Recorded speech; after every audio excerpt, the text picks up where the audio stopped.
Sarah McLean and I completed a relaxing and scenic traverse from Jutland to Sage Mountain in late September 2022. We biked 12 kilometers up the South Castle Road before hiking up a series of trails to South Scarp Lake. From the lake, we hiked steep slopes through a large forest to the summit of Jutland Mountain. We descended the southeast ridge of Jutland before intersecting the Great Divide Trail towards Mount Matkin. 2.5 kilometers along the GDT, we started our ascent of Matkin, hiking around west cliffs and up a giant northwest gully to the summit before returning to the GDT in our overnight packs. We continued along the GDT before setting up camp south of Font Mountain. The following day, we hiked and scrambled with our overnight packs to the summit of Font from camp before continuing south to once again intersect the GDT, winding its way towards Sage Mountain. For our fourth and final peak of the trip, we ascended easy south slopes of Sage before starting down its northwest ridge to the Castle Valley far below. We bushwhacked to the Sage Pass Trail before following it back to the South Castle Trail and eventually back to our bikes. Biking back to the trailhead was fast and fun, and we completed the 60-kilometer four-peak, 2,800-meter trip in just under 20 hours. By sunrise on September 24th, Sarah and I were driving to the trailhead along the rough South Castle Road.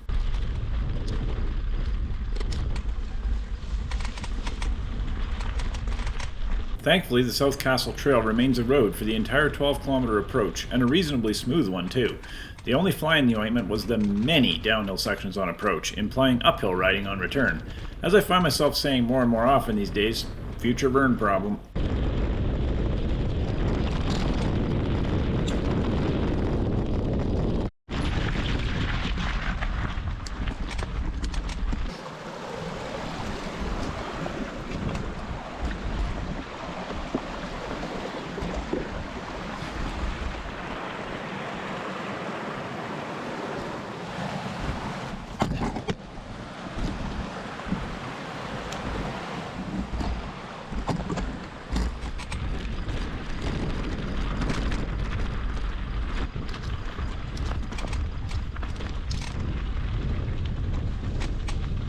After almost exactly 12 kilometers on the bikes, we were more than ready to start walking at the junction of a trail heading up Scarp Creek. We passed through a campsite before finding the trail and following it easily up through light forest and very warm late September sun. Yep.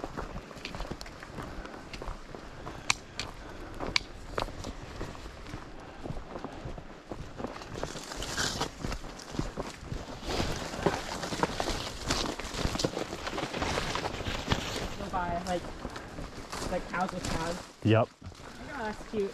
Gobbler, you're cute. That's right. Kids. That's right.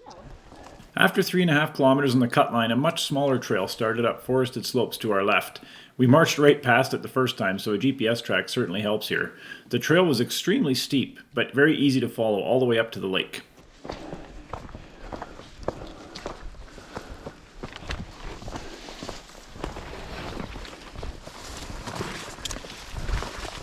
You even have a fishing raft.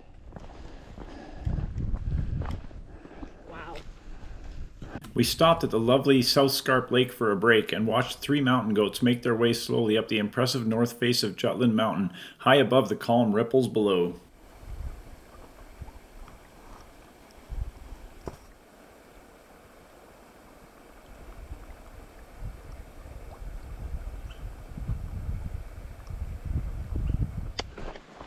Because the tide shifts by an hour, half an hour, I think, every day. Okay.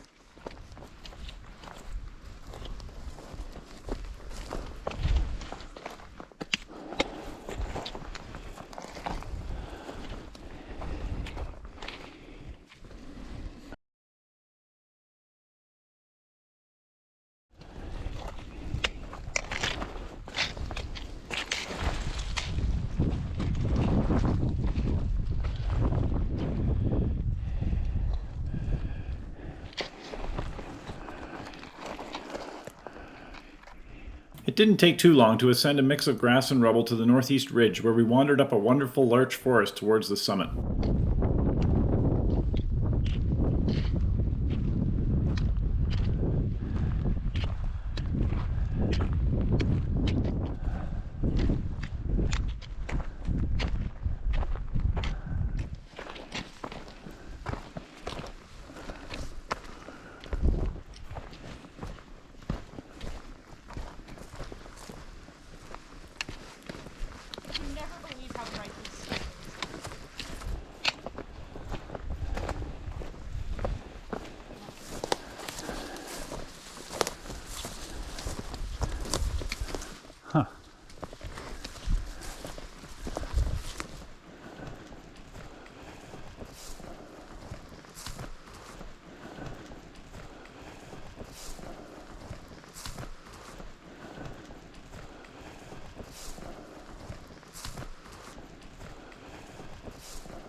A short hike up Scree brought us to the summit of our first peak of the trip, roughly 19 kilometers from the trailhead and 4.5 hours into our day.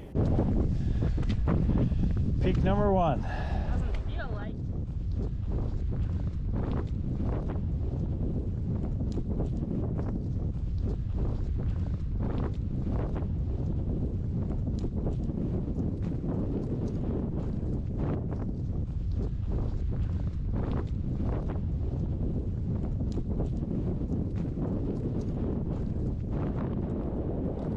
We started down the long, easy-looking southeast ridge of Jutland Mountain, hoping to intersect the Great Divide Trail towards our next objective, Mount Matkin.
Yep.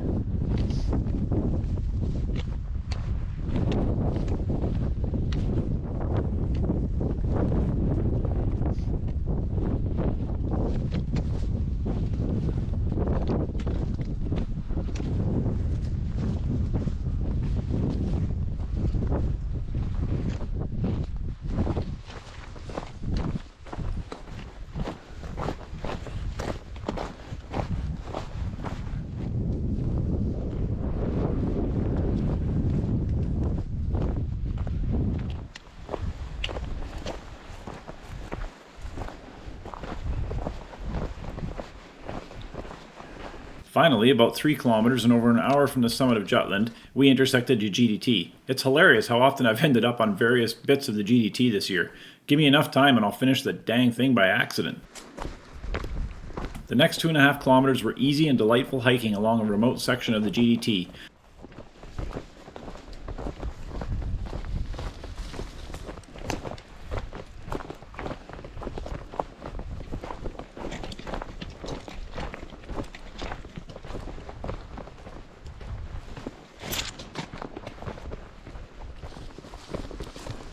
Which, to be honest, has its own charm.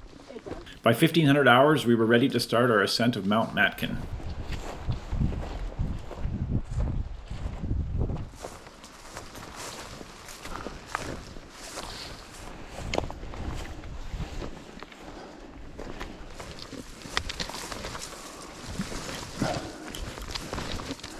After a very brief bushwhack up a low ridge south of Matkin, we traversed rubble slopes under impressive cliffs to a goat highway which we followed easily to the huge northwest access gully.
job.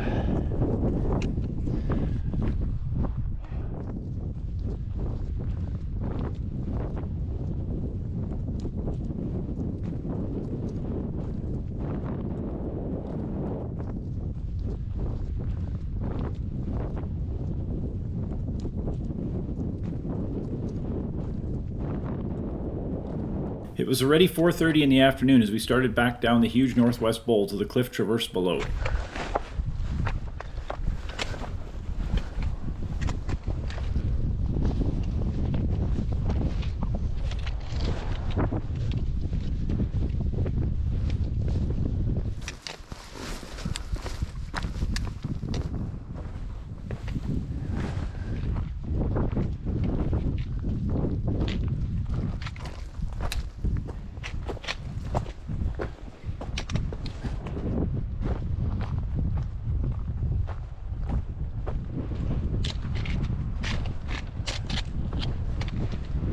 The weather could not have been more perfect as we packed our gear back up and started towards our campsite for the night between Matkin and Font Mountain.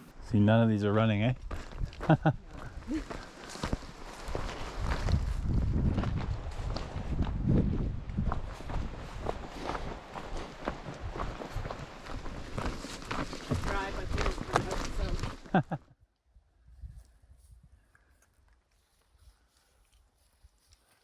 The sun slowly set over our cozy little camp, and we even had a small fire for a few hours once it set. I lay on my back beside the warmth and contemplated life in the universe as stars and satellites twinkled high overhead. We packed up camp and started up easy north slopes on Font Mountain on a clear, cool morning. We managed the scenic hike to the upper col in a matter of just 30 minutes. Views back to Mount Matkin with the sun rising on its impressive east cliffs was stunning.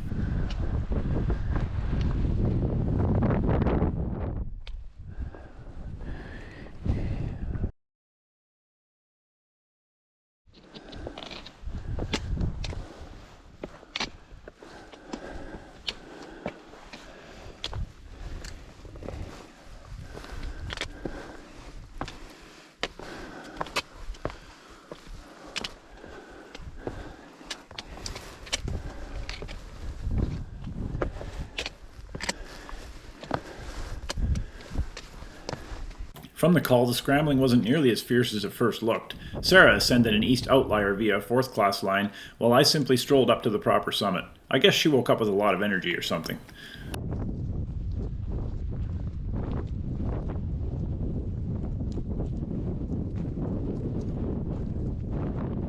We enjoyed the morning views before starting back to the col, and from there down easy south slopes, hoping to once again intersect with the GDT, this time towards Sage Mountain.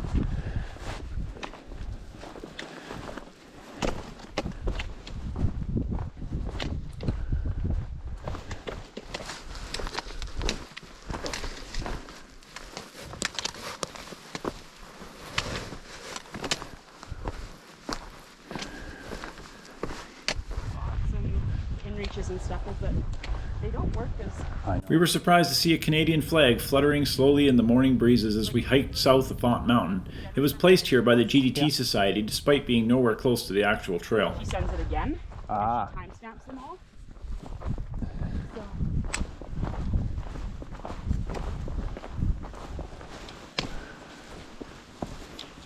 I think we're avoiding this lofty summit.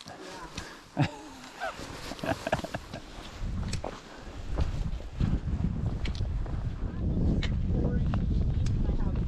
Oh, good.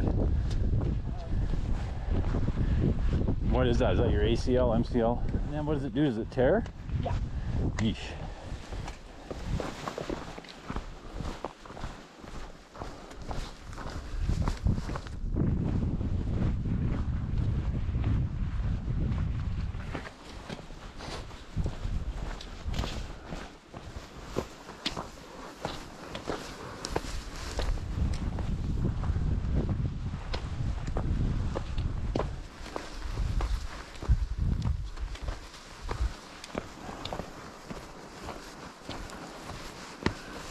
Just as I thought the morning couldn't get any better, it got better.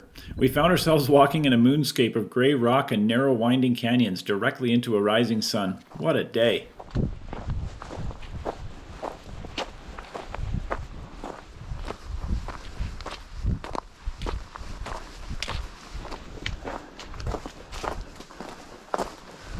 Okay, we've landed on Mars.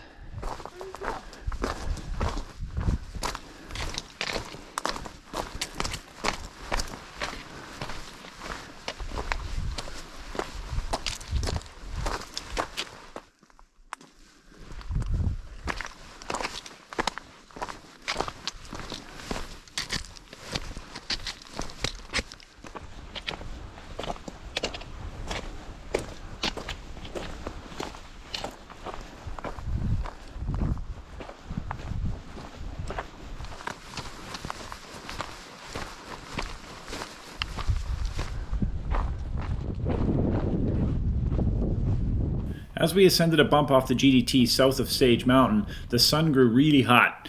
The view from here was spectacular, including over the remnants of the Keenel wildfire that destroyed 38% of Waterton Lakes National Park in 2017.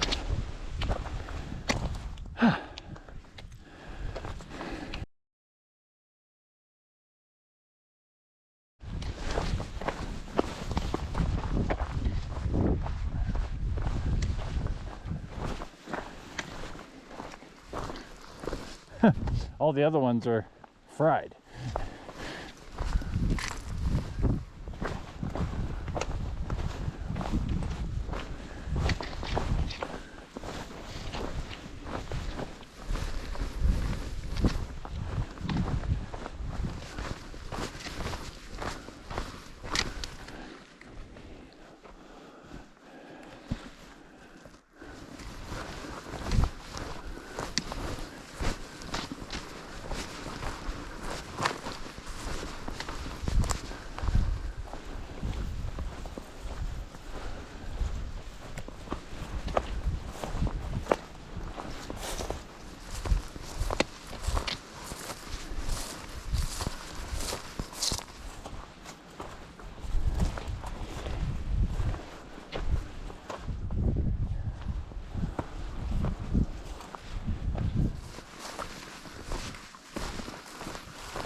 Despite some tiring undulations along the way up Sage Mountain, the views were great and the weather was perfect. I even found myself enjoying the hike after a while and decided that Sage was indeed a worthy summit. I'm sure it's grateful.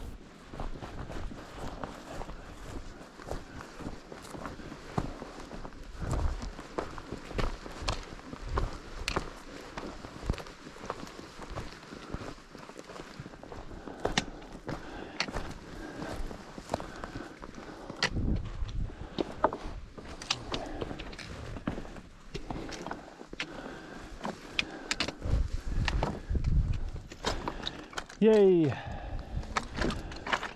Good job. Woo.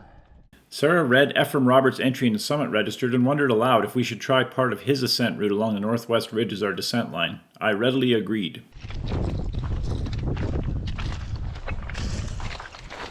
I feel like our shadows are ridiculously long for noon. My plan was to go up this scramble and down.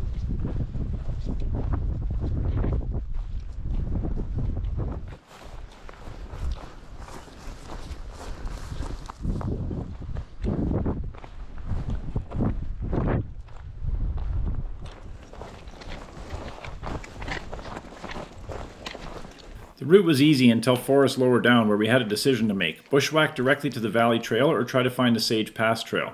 We decided on the Sage Pass option.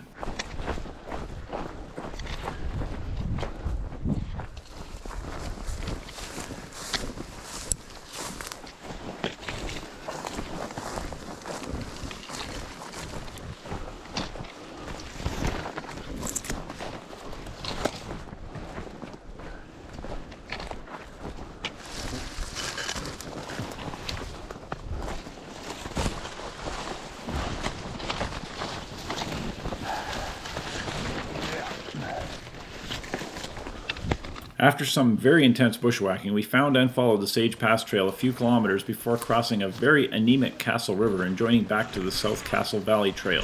Hi, yi. Mother of pearl. Hey, good job. Section 3.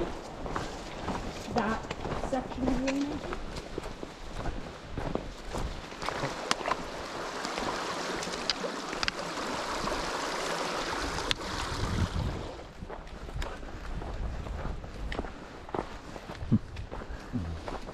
And they don't totally know it's fall. No.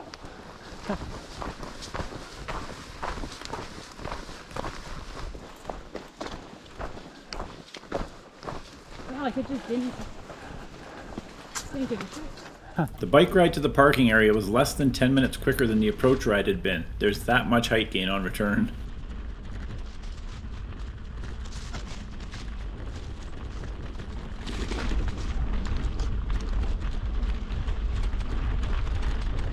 Yep. Okay.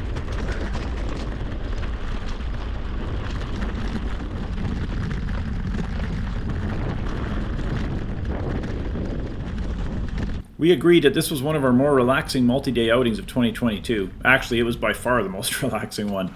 A highly recommended late summer or fall trip for fit parties wanting to experience some of the Castle Wilderness's more remote peaks and valleys.